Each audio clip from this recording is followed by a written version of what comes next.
Hello guys, ഇന്ന് നമുക്ക് വളരെ ടേസ്റ്റി ആയിട്ടുള്ള ഒരു മധുരമുള്ള ചട്ടിപ്പത്തിരിയുടെ റെസിപ്പിയാണ്. നല്ല ടേസ്റ്റായിട്ടത് കഴിക്കാൻ വേണ്ടിയിട്ട്. അപ്പോൾ ഇതെങ്ങനെ ഉണ്ടാക്കാൻ നോക്കാം. ആദ്യം ഒരു പാന് ചൂടാക്കാൻ വെച്ചിട്ടുണ്ട്. അതിലോട്ട് അല്പം നെയ്യ് ഒഴിച്ചു കൊടുക്കാം. നെയ്യ് ചൂടായി വരുന്ന സമയത്ത് അതിലോട്ട് ഒരു തേങ്ങ ചിരവിയത് ആഡ് ചെയ്ത് കൊടുക്കുന്നുണ്ട്. ഇനി നന്നായിട്ടൊന്നിത് റോസ്റ്റ് ചെയ്തെടുക്കാം.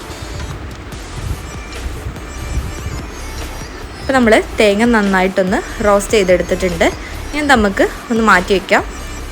ഇതേ സെയിം പാനിലോട്ട് അല്പം നെയ്യ് ഒഴിച്ചു കൊടുത്തിട്ടുണ്ട്. നെയ്യ് ചൂടായി വരുമ്പോൾ ഒരു 3 നേന്ത്രപ്പഴം ചെറുതായി അരിഞ്ഞത് ചേർത്ത് കൊടുക്കാം.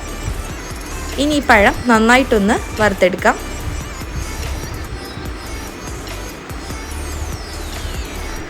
ഇതിലോട്ട് ഞാനൊരു 3 ഏലക്ക ചേർക്കുന്നുണ്ട്. നിങ്ങളുടെ കയ്യിൽ ഏലക്കപ്പൊടി ഉണ്ടെങ്കിൽ അത് ചേർത്ത് കൊടുത്താൽ മതിയാവും.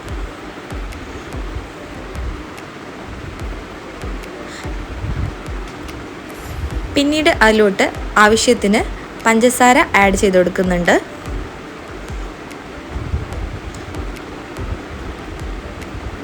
അണ്ടിപ്പരിപ്പ് മുന്തിരി കൂടി ആഡ് ചെയ്ത് കൊടുക്കുക. ഇനി നേരത്തെ നമ്മൾ റോസ്റ്റ് ചെയ്ത് മാറ്റിയിരുന്ന തേങ്ങ കൂടി ചേർത്ത് കൊടുക്കുക. നന്നായിട്ടൊന്ന് മിക്സ് ചെയ്തെടുക്കാം. ഇപ്പം നമ്മൾ കൂട്ടിവിടെ റെഡി ആയിട്ടുണ്ട്. ഇനി നമുക്ക് അതിലോട്ടുള്ള ദോശ റെഡിയാക്കി എടുക്കാം. അതിന് വേണ്ടിയിട്ട് ഞാൻ അല്പം മൈദപ്പൊടി എടുത്തിട്ടുണ്ട്. അതിലോട്ട് ആവശ്യത്തിന് ഉപ്പും അല്പം പഞ്ചസാരയും ആഡ് ചെയ്ത് കൊടുക്കുക. അതിലോട്ട് അല്പം വെള്ളം കൂടി ആഡ് ചെയ്ത് കൊടുത്തിട്ടുണ്ട്. നന്നായിട്ടൊന്ന് മിക്സ് ചെയ്ത് കൊടുക്കുക. ഇതിലോട്ട് ഞാനൊരു മുട്ട പൊട്ടിച്ച് ഒഴിച്ചു കൊടുക്കുന്നുണ്ട് കേട്ടോ. ഇതെല്ലാം കൂടി നമുക്ക് മിക്സിയിൽ ജാറിലിട്ടിട്ട് നന്നായിട്ടൊന്ന് അരച്ചെടുക്കുക. ഇതേ പരുവത്തിൽ അരച്ചെടുക്കാം. ഇനി ഒരു പാന് ചൂടാക്കാൻ വെച്ചിട്ടുണ്ട്. പാന് ചൂടായി വരുന്ന സമയത്ത് അതിലോട്ട് ഈ മാവ് ഒഴിച്ച് ഓരോ ദോശ വീതം ചുട്ടെടുക്കാം.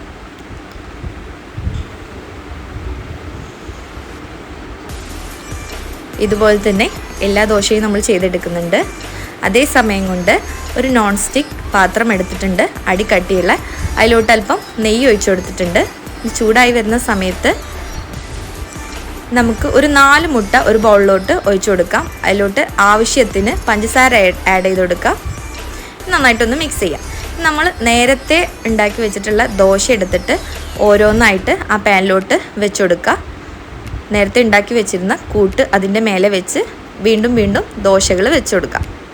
ഇതേപോലെ തന്നെ നമ്മൾ എല്ലാ ലെയറും ചെയ്തെടുക്കാം കേട്ടോ.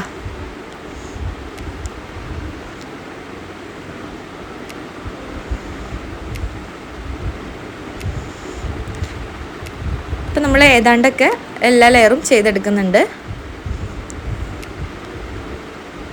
ഇതേ രീതിയിൽ തന്നെ ചെയ്തെടുക്കാൻ നോക്കാം.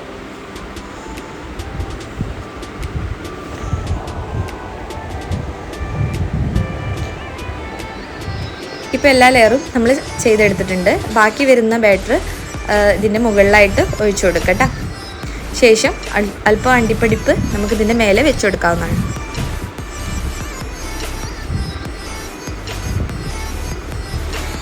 ഇനി ഇതൊരു 30 മിനിറ്റ് വേവിച്ചെടുക്കാം. ഇപ്പോൾ ഒരു ഭാഗം വെന്തിട്ടുണ്ട്. ഇതേ സമയം വേറൊരു പാന് ചൂടാക്കിയിട്ട് അതിൻ്റെ മറ്റേ വശം കൂടി നമ്മളൊന്ന് വേവിച്ചെടുക്കുന്നുണ്ട്. ഇതുപോലെ 2 സൈഡും നമ്മൾ വേവിച്ചെടുക്കുക. ഇപ്പം നമ്മുടെ ഈ ഒരു ചട്ടിപ്പത്തിരി ഇവിടെ റെഡിയായി വന്നിട്ടുണ്ട്.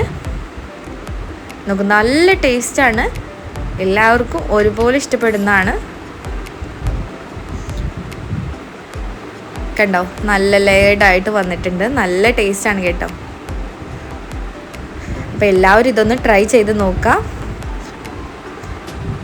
നിങ്ങൾക്ക് വീഡിയോ ഇഷ്ടപ്പെട്ടാൽ ലൈക്ക് ചെയ്യാനും ഷെയർ ചെയ്യാനും പിന്നെ സബ്സ്ക്രൈബ് ചെയ്യാനും കമൻറ്റ് ചെയ്യാനും മറക്കരുത്. Thank you for watching.